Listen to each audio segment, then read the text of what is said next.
Lieu de rencontre au plus haut niveau, le Gosier Open Sport doit aussi permettre aux plus jeunes de découvrir la pratique des sports de salle dans les meilleures conditions. Et hier matin, quelques heureux ont eu le plaisir de découvrir les techniques du handball grâce à un atelier animé par 2 championnes de la discipline venues au Palais des Sports du Gosier pour cette occasion.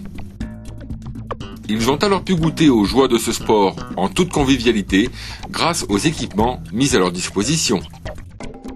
Cette manifestation au niveau du handball est parrainée par une Antillaise, Cathy Piéjos, qu'on ne présente plus à la population guadeloupéenne, en tout cas à ceux et celles qui suivent le handball, puisqu'elle a été vice-championne du monde avec l'équipe de France. Elle a été en 2009 et en 2010 sacrée meilleure droitière dans le championnat professionnel française. Donc elle parraine cette manifestation et elle est accompagnée aussi de Sophie Herbrecht, qui a été la capitaine de l'équipe de France. Hier encore, afin d'officialiser l'ouverture de ce premier Gosier Open Sport, une cérémonie était organisée afin de remercier publiquement les différents acteurs qui ont œuvré pour la pleine réussite de cet événement.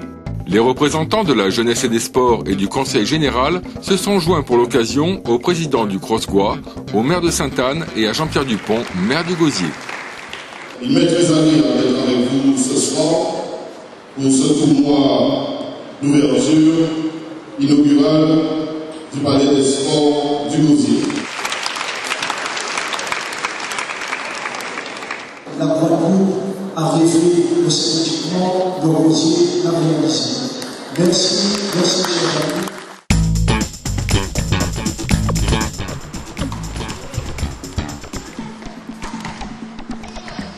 Ce matin, afin de chauffer le Palais des Sports, un tournoi de handball mini a permis aux jeunes licenciés de ces disciplines de fouler le parquet de ce palais pour la première fois.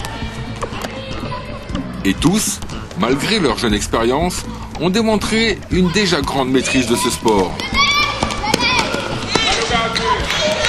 De quoi être rassuré sur l'engouement des jeunes pour les sports de salle et plus particulièrement pour le handball.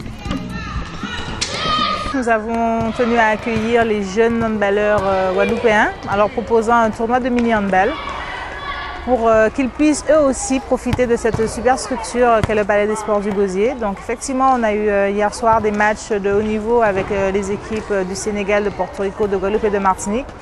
Et l'idée, c'est vraiment de faire en sorte que cet outil soit aussi découvert par la relève, hein, puisque les jeunes qui sont ici ce soir, enfin ce matin, excusez-moi, les jeunes qui sont ici ce matin sont ceux qu'on verra demain sur les terrains et défendre les couleurs, on l'espère, de la Guadeloupe. On est ravis d'avoir une structure pareille pour accueillir les jeunes, les moins jeunes et toutes les disciplines surtout. On espère effectivement que ça va être fait, les actions vont être menées sur le plan sportif tout au long de l'année, tout au long des saisons sportives. Et nous, en tout cas, on est prêts à renouveler ce genre d'opération pour permettre un accès à ce genre de structure à tous nos jeunes. Habitués à pratiquer en extérieur, les jeunes ont particulièrement apprécié ce nouveau site qu'ils espèrent fréquenter souvent dans les années à venir. Cette structure, c'est une supplémentaire. On est en manque de structure en Guadeloupe, donc une en plus, ça ne peut faire que du bien. Pour la 3e journée, c'est le foot en salle qui sera à l'honneur demain, avec un tournoi de futsal où 8 équipes s'affronteront. De plus, les inscriptions au 2R Camp Michael Petrus seront ouvertes pour les basketteurs souhaitant y participer. Voilà pour aujourd'hui. Rendez-vous demain sur notre antenne pour découvrir un résumé du tournoi de handball féminin. Bonne fin de soirée à tous et à demain. L'accès est gratuit, totalement gratuit, donc on vous attend les bras ouverts et on compte sur vous.